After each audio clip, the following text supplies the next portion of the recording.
Listen to me. Look up for a second, even if only in your mind. Picture the night sky. Stars scattered like dust.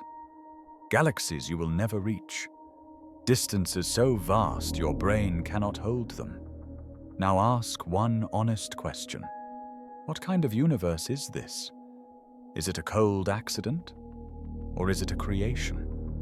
Because the story you believe about the cosmos will shape the story you believe about yourself. For a long time, many scientists assumed the universe was eternal. No beginning, no starting point, no moment when anything came into existence. And that assumption was not only scientific, it was convenient. An eternal universe needs no explanation. It simply is. But in the 20th century, that comfortable picture began to break. Einstein's work on relativity reshaped how people understood space and time. His equations suggested the universe could not be static. It was dynamic, moving, changing, expanding or collapsing. Einstein tried to hold the old picture in place. He added a constant to his equations to keep the universe stable. Then the observations came. Edwin Hubble studied the light from distant galaxies and discovered a pattern. The farther away a galaxy was, the more its light was shifted. The universe was expanding. And if the universe is expanding, then run the clock backward. The galaxies move closer. Space compresses, matter condenses, and you reach a conclusion that is difficult to escape.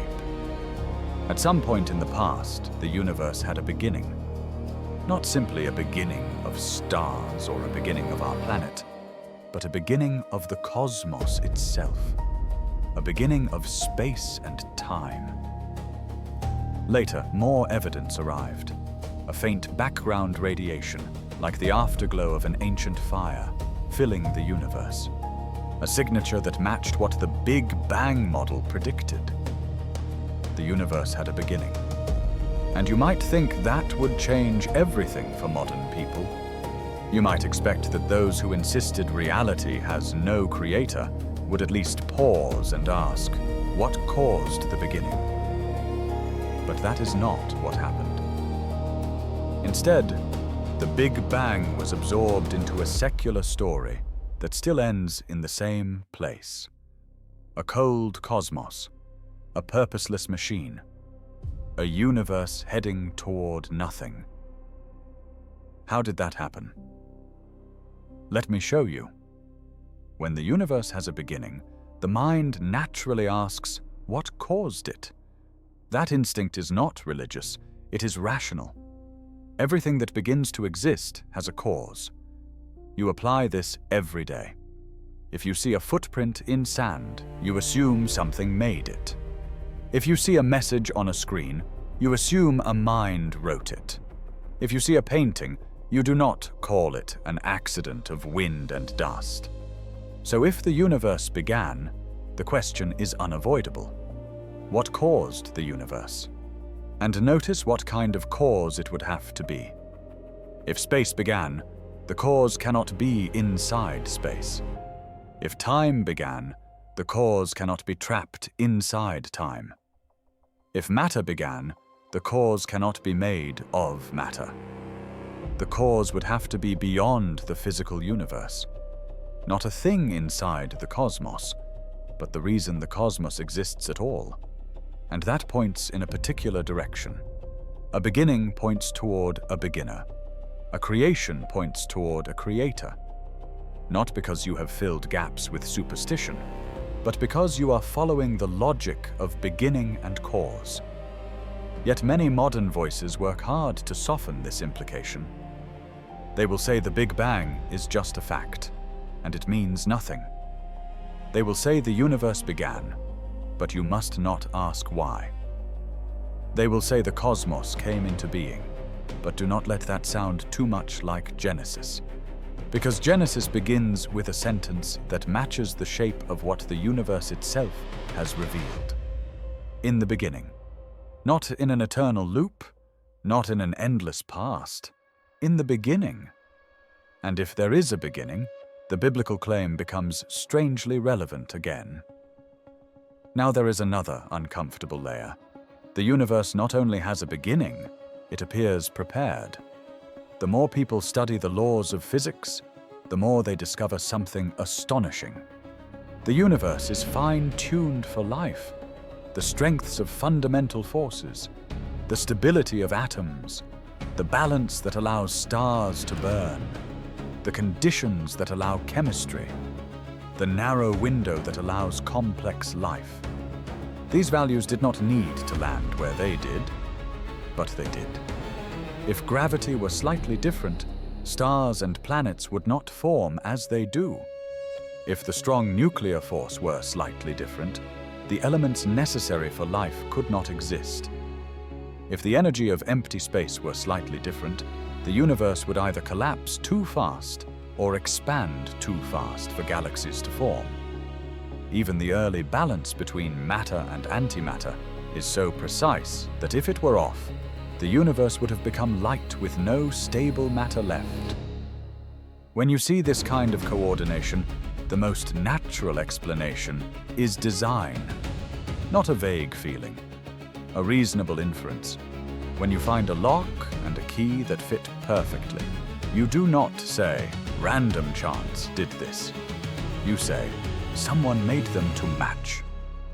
When you find a universe that appears structured to support life, the simplest explanation is that it was intended.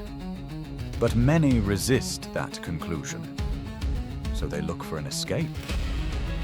One popular escape is the multiverse, the idea that there are countless universes, each with different settings, and if there are enough universes, then somewhere there will be one like ours, not because it was designed, but because in an ocean of randomness, anything can happen. But notice what is happening. This is not a discovery you can point to in a telescope. It is not a measured fact. It is a philosophical move, a way of saying anything but God. It is a way of avoiding the implications of fine-tuning without actually explaining why the fine-tuning exists. And then comes the second half of the secular story. If the beginning points toward creation, what about the end? Many modern cosmological models describe a future where the universe keeps expanding. Stars burn out. Energy spreads thinner and thinner. Heat disperses. The cosmos grows darker and colder until it becomes a vast grave of thin radiation and dead matter. This is sometimes called the Big Freeze. And this is the destiny the secular narrative offers. Not renewal, but extinction. Not meaning, but silence. And if that is your final horizon, it shapes the way you live right now. Some people collapse into nihilism. They feel that nothing matters. They numb out. They drift. Others run into pleasure. They say, "If this is all there is, then take what you can. Eat, drink, and forget." Others choose stoic defiance. They try to manufacture meaning through sheer will. They say, "I will live bravely even if everything is pointless." But hear me. You were not made to live in a story that ends in emptiness. Your longing for meaning is not a mistake. Your hunger for justice is not a chemical glitch. Your instinct that love matters is not an illusion.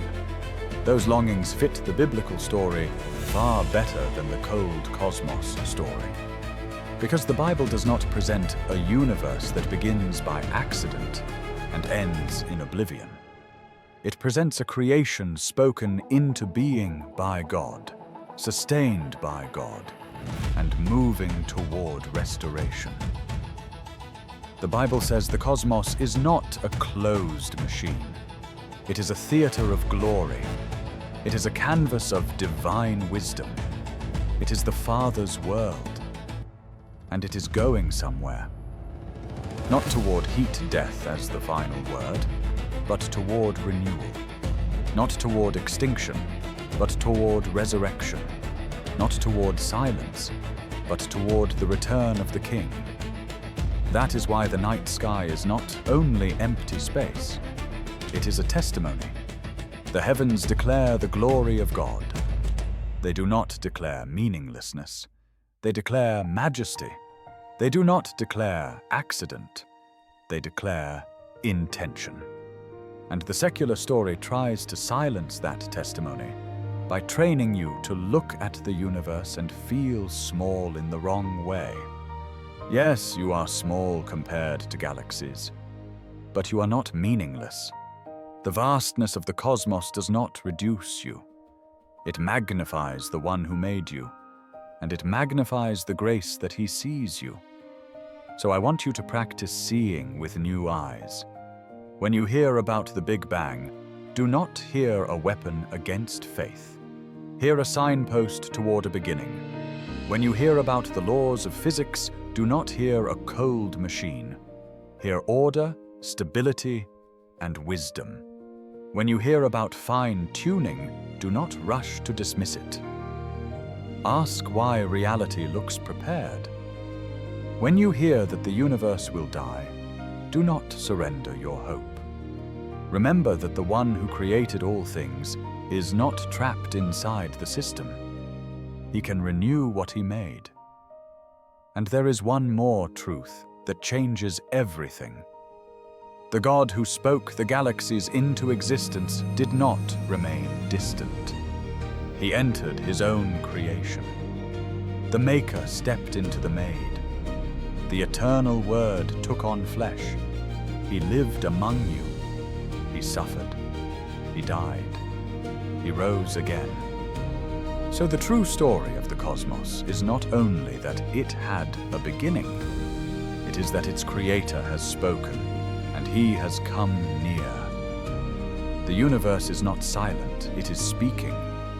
And if you are willing to listen, it will lead you beyond cold emptiness and into living hope. Because you are not staring into nothing. You are looking at the handiwork of God. And the God who made all this is calling you.